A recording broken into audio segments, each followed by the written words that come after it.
En 2012, Son Excellence, Monsieur le Président de la République du Sénégal, Macky Sall, avait été élu avec 65,8% des voix. 11 ans plus tard, le président de l'Alliance de la République serait tenté de se représenter, mais dans un climat nettement moins favorable.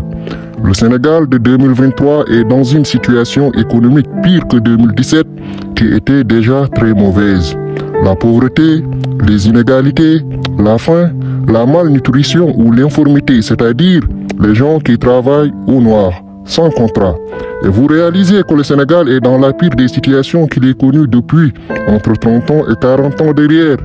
Plus de 7 millions de personnes souffrent de famine au Sénégal, une hausse de 8% plus d'un an.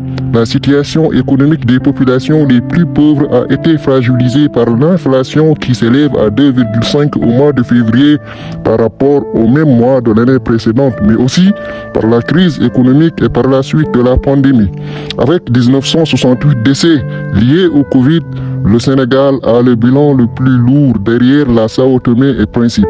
Le Sénégal, qui demandait l'annulation du dette de la crise provoquée par la pandémie du coronavirus, qui, selon lui, devrait être une occasion d'en finir avec le nouvel ordre mondial.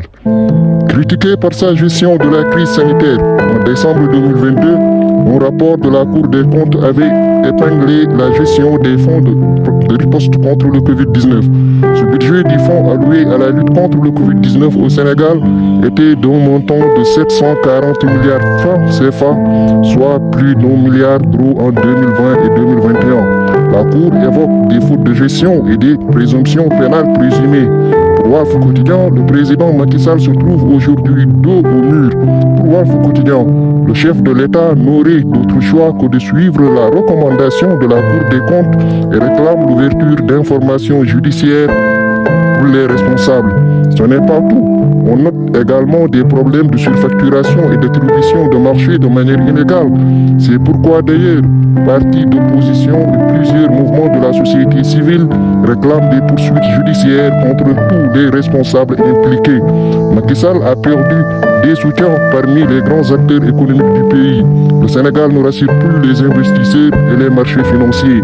Il y a trop d'instabilité, trop de violence. Les élites économiques et financières considèrent désormais qu'il coûte trop cher au Sénégal pour pouvoir être conservé à la tête de l'État. Les sondages réalisés en prévision du premier tour de l'élection présidentielle qui aura lieu le 26 février 2024 président une victoire de son adversaire, l'ancien inspecteur des impôts et domaines et figure incarnant le patriotisme. Tout ce qu'on peut retenir pour le moment, c'est qu'il y a un ras-le-bol quand même assez large de Salangari dans la société sénégalaise qui est surtout accentué par sa position floue sur la question du troisième mandat. Merci.